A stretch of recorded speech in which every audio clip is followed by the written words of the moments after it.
Imagine waking up inside a cage surrounded by hungry lions, the smell of blood still lingering in the air, and the silence of the desert outside. That was how the longest night of Elias's life began, a young American missionary of Syrian-Lebanese descent. He had been captured while trying to deliver Bibles to a forgotten village, accused of a crime that, in that land, could cost him his life. But what happened in that pit could not be explained by human logic. Despair turned into faith, and the roar of the lions fell silent before something much greater. What Elias experienced that night transformed not only his own story, but also that of those who dared to witness the miracle. Get ready. This is one of the most astonishing stories of faith under persecution.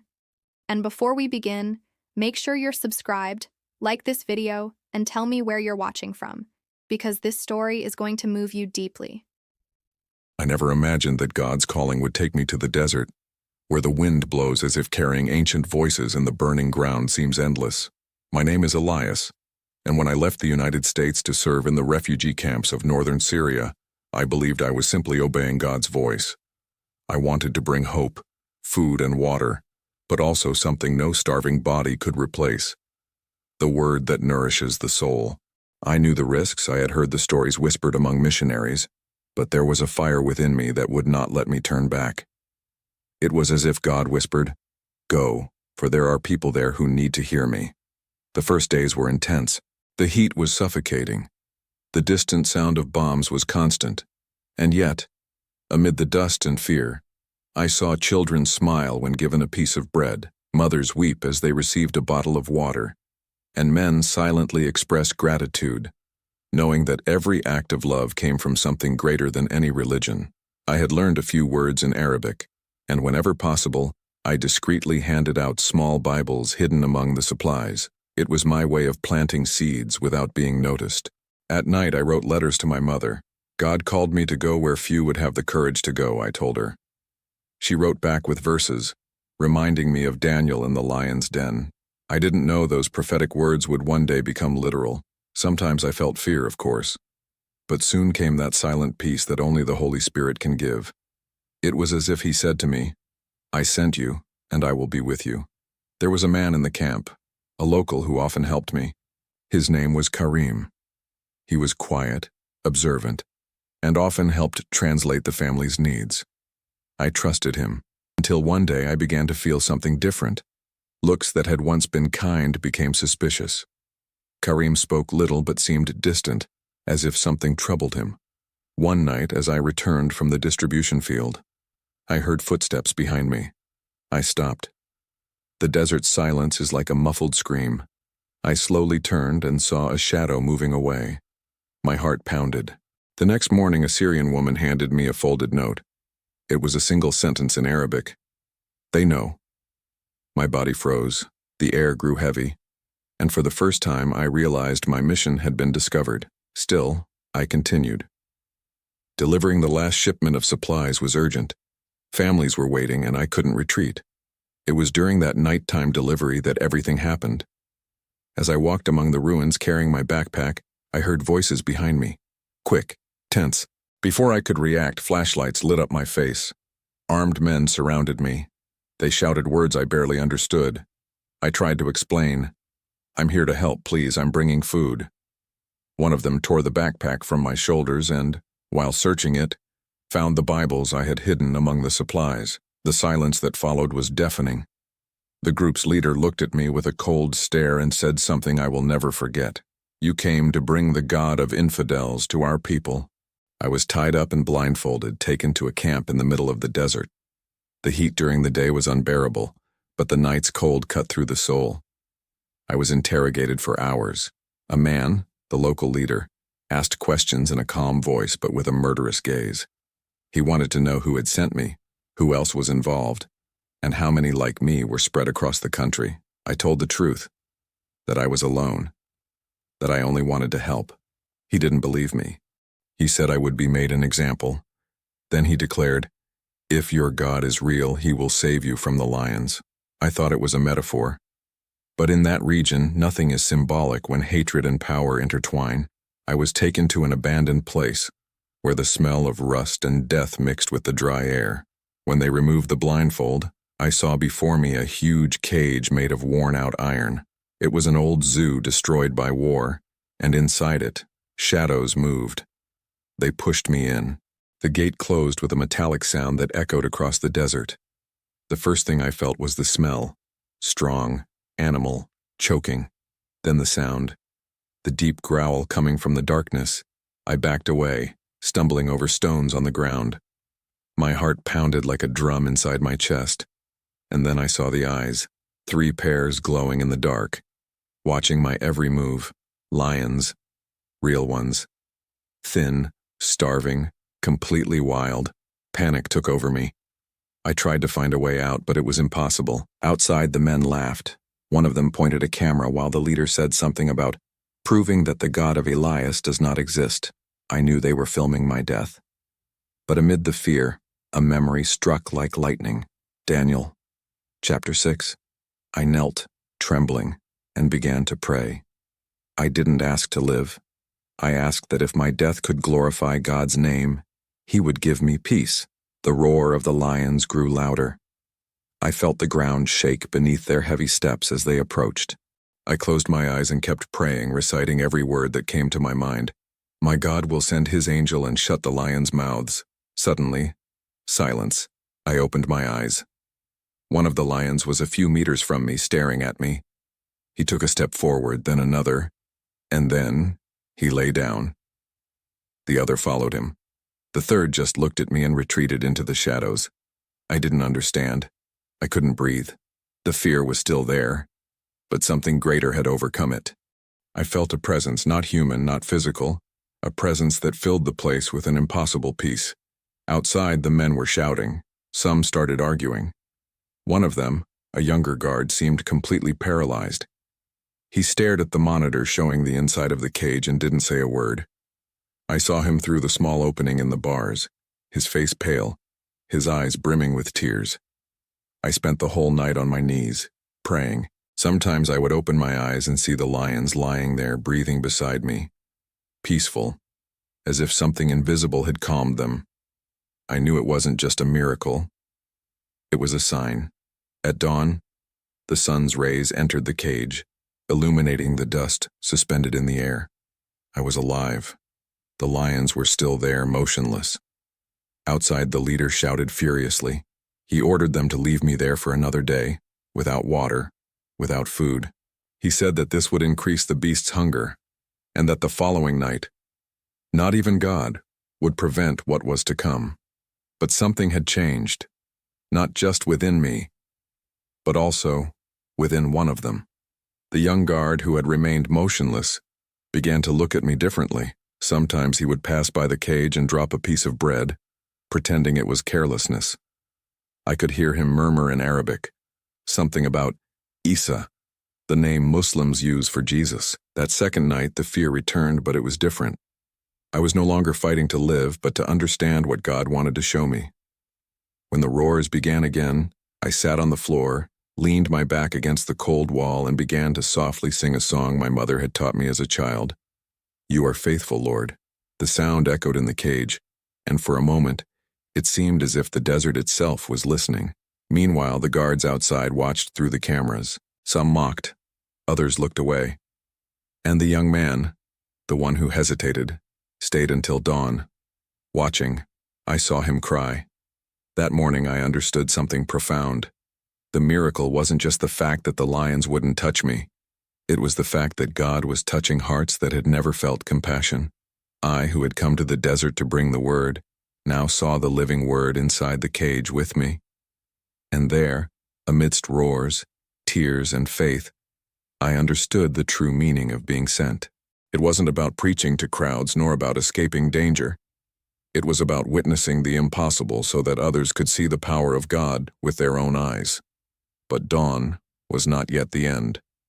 Because when the leader returned, his face bore a look of hatred and disbelief. He swore that that night, the God of Elijah would be unmasked. And while he spoke, the young guard remained silent with a new gleam in his eyes. The kind of gleam that appears when someone sees the truth for the first time.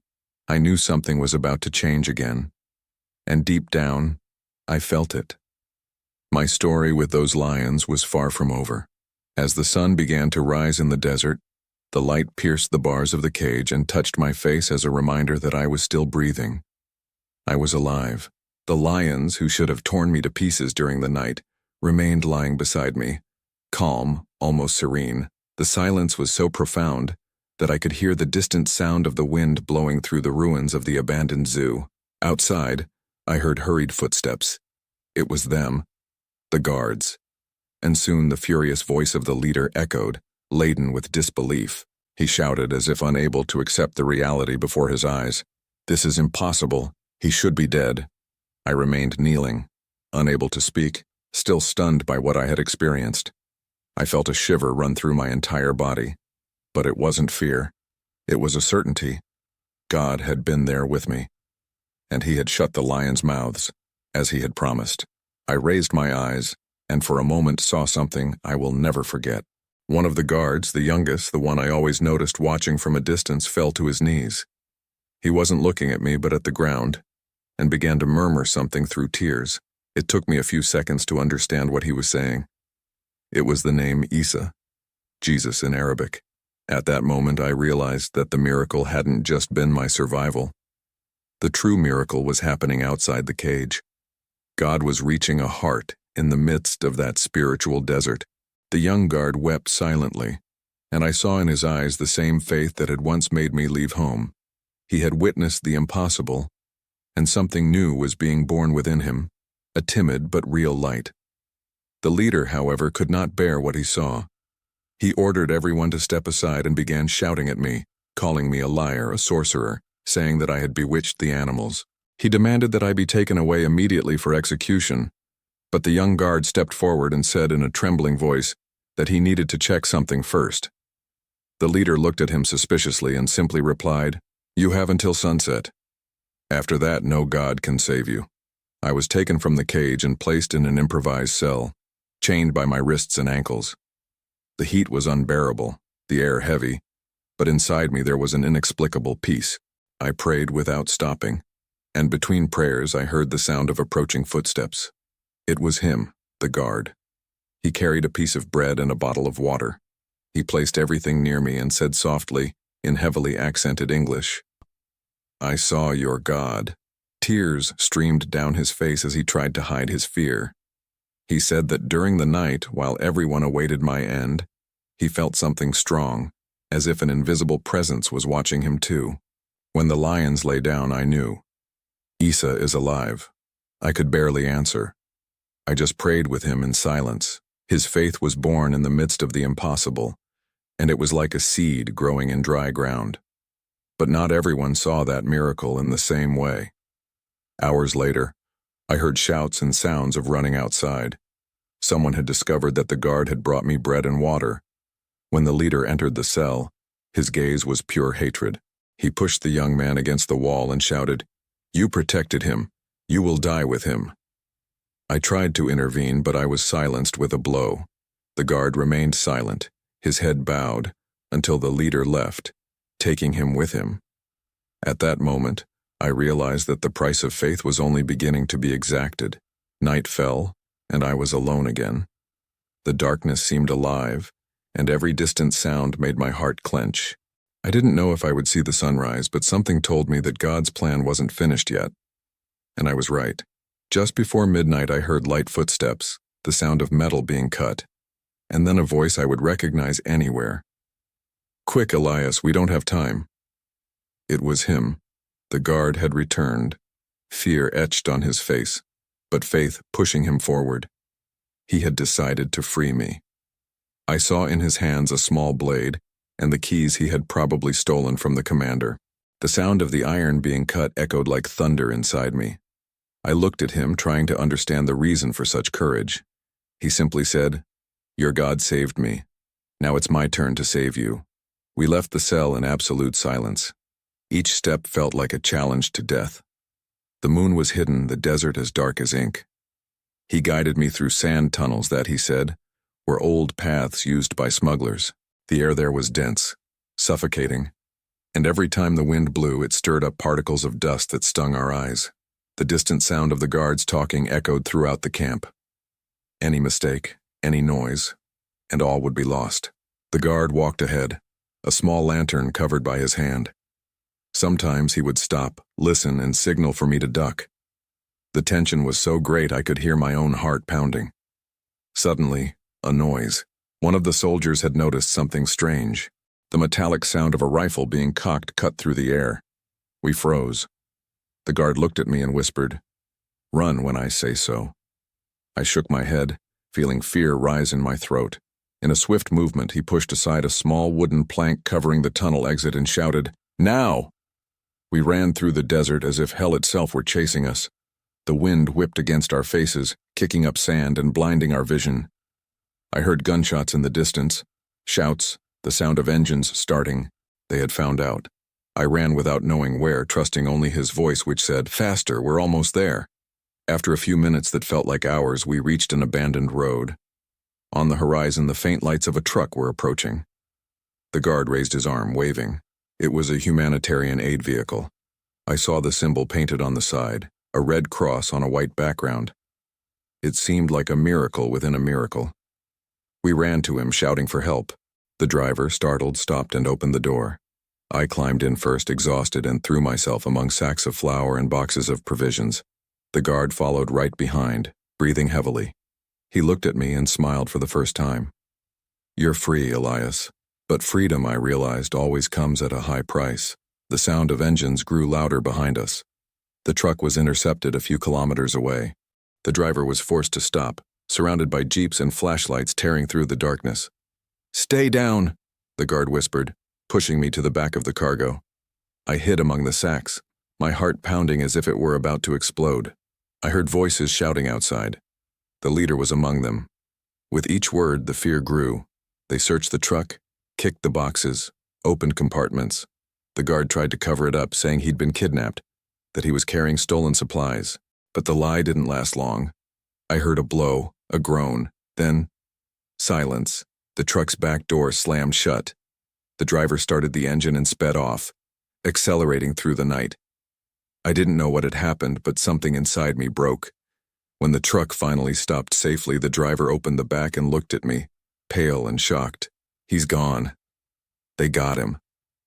I stood there, motionless, trying to breathe, unable to understand. That man, who just hours before had been my jailer, was now paying the price for my freedom. I felt the weight of guilt fall upon me like a storm. I closed my eyes and prayed silently. "Lord, save him. He saw your power. He believed.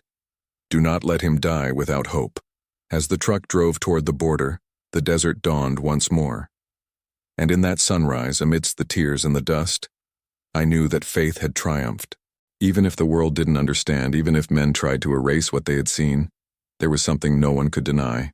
God was there, alive, present, transforming the impossible into reality.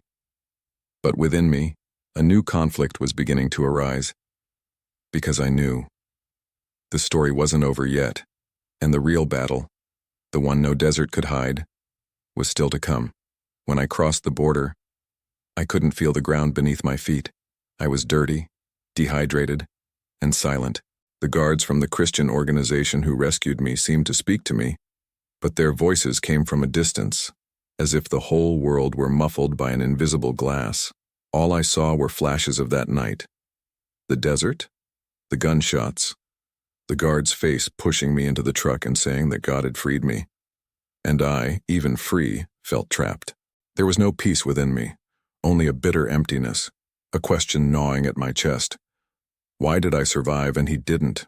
The missionaries took me to a refuge near the Turkish border. It was simple, made of tents and adapted containers. There were doctors, nurses, and volunteers caring for people wounded by the war. I was safe, but my heart felt captive. I slept little, with nightmares that made me wake up screaming. Every time I closed my eyes, I saw the face of that man, the guard who freed me. I relived the moment he was captured, the sound of screams and revving engines. I escaped and he remained. It was impossible to find rest knowing that an innocent man was paying the price for my life. I spent days in silence, just praying. Sometimes I would leave the tent at dawn and walk to a small hill overlooking the desert in the distance. The hot wind would hit my face and remind me of the sound of lions breathing. I would fall to my knees and say through tears, "Lord, if you delivered me, show me how I can deliver him too." I knew God had a purpose, but my heart couldn't understand how to accept the sacrifice of another man in my place. Guilt consumed me from within. One of the missionaries, an American pastor named David, tried to talk to me. He said that God had chosen me to witness his power and that the guard had fulfilled a divine role. But those words didn't comfort me. "Why him?" I asked. "Why not me?" David replied, "Sometimes, Elijah, God writes his greatest stories with human tears, and yours isn't finished yet." Days turned into weeks. I started helping at the base, taking care of children, translating for refugees. But even amidst laughter and hugs, there was something inside me that ached silently. Each person I helped reminded me that someone, on the other side of the desert, had helped me first. I wrote about him in my diary. A man who saw God and believed, even surrounded by death.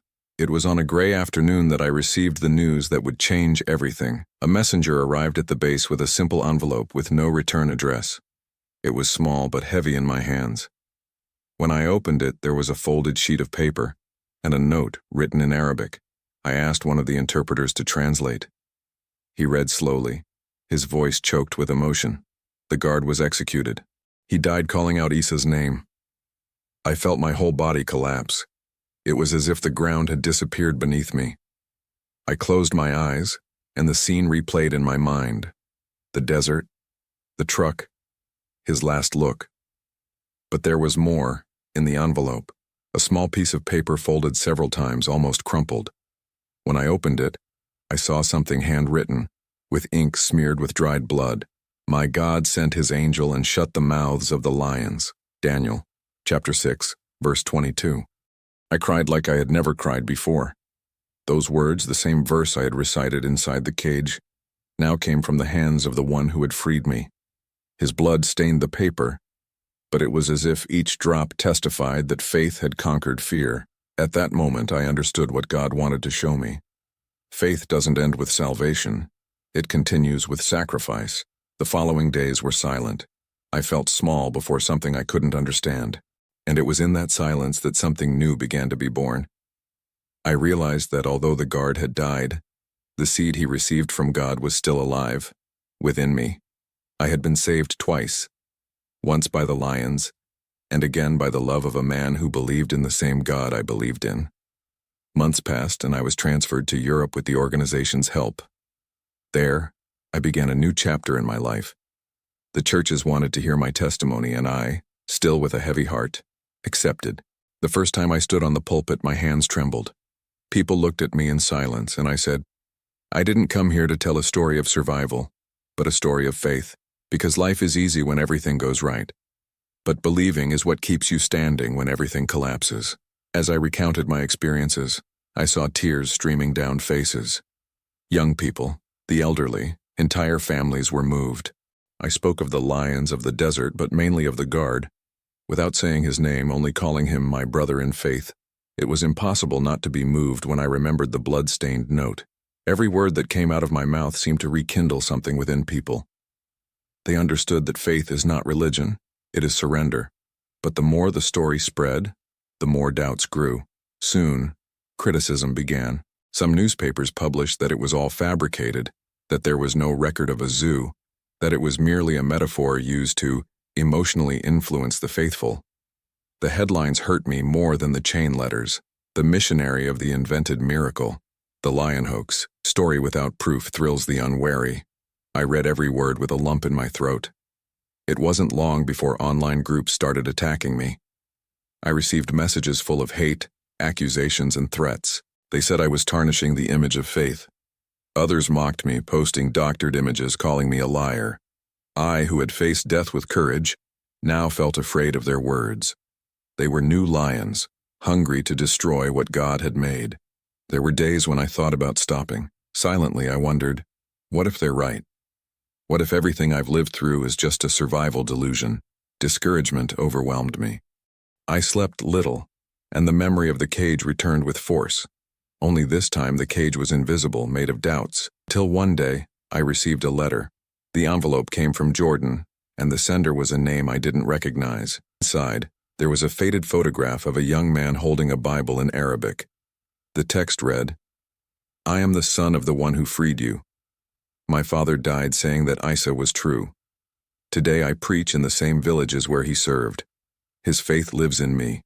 When I read that, my whole body trembled. I looked up at the sky and felt something rekindle within my chest. It was as if God were saying, "The seed has germinated." At that moment I understood that the guard's sacrifice had not been in vain. His faith remained alive, multiplied.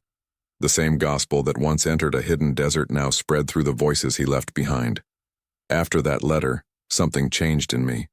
I began to speak with more courage, more commitment. The criticism still existed, the slander continued, but I no longer cared. Because I learned that the lions never disappear, they only change form. Today they roar through social media, through lies, through disbelief, but they remain the same enemies of faith. And the same God who once shut their mouths in the desert continues to shut them in the invisible world. One night, I was invited to testify in a church in Poland.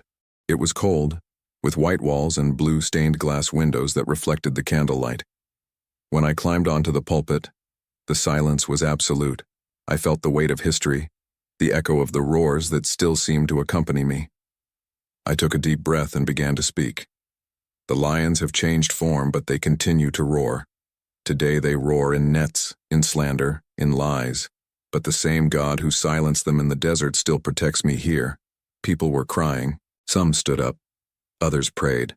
I picked up the Bible and noticed something I had never seen before. Time had erased the bloodstains from the note. The letters were faded, but the verse still shone in my eyes. My God sent his angel and shut the mouths of the lions. I read it aloud. My voice choked with emotion, and I could feel something change in the atmosphere. It was as if the Holy Spirit were moving through the place. And then I lifted my head and said, "If one day I have to return to the grave, I will return." Because it was never the end. It was the beginning. The auditorium fell silent, but it wasn't an empty silence. It was reverence. People knelt, tears falling, and a vivid certainty among us. God's power isn't about escaping danger, it's about remaining steadfast even within it. I stepped down from the pulpit and sat on the front bench, my hands trembling. I closed my eyes and for a moment returned to that cage, felt the lion's breath, the heat of the sand, the fear and the peace that had walked with me. But this time, there was no darkness, only light, because I knew, deep in my soul, that lions may roar, but they can never defeat the one who trusts in the God who shuts their mouths. And so ends the testimony of Elijah, a story that begins in the desert, but ends within every heart that still believes in the power of God. What we have seen here is not just the survival of one man, but living proof that true faith overcomes the impossible.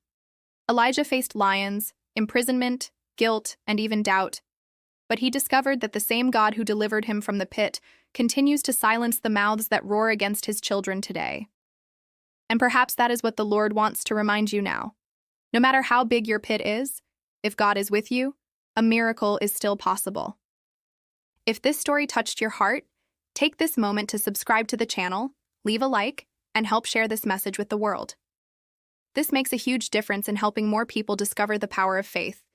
And if you've stayed until the end, write in the comments, "I love Jesus." That way, I'll know you're part of this vibrant faith community. And prepare yourself, because the video that's now playing on the screen will leave you breathless. A Muslim debater confronted Charlie Kirkin, a heated discussion, and something supernatural, it happened before everyone's eyes. It was more than a clash of ideas. It was a confrontation between reason and the power of God. Click and watch now, because what happened in that debate will challenge everything you think about faith, courage, and truth.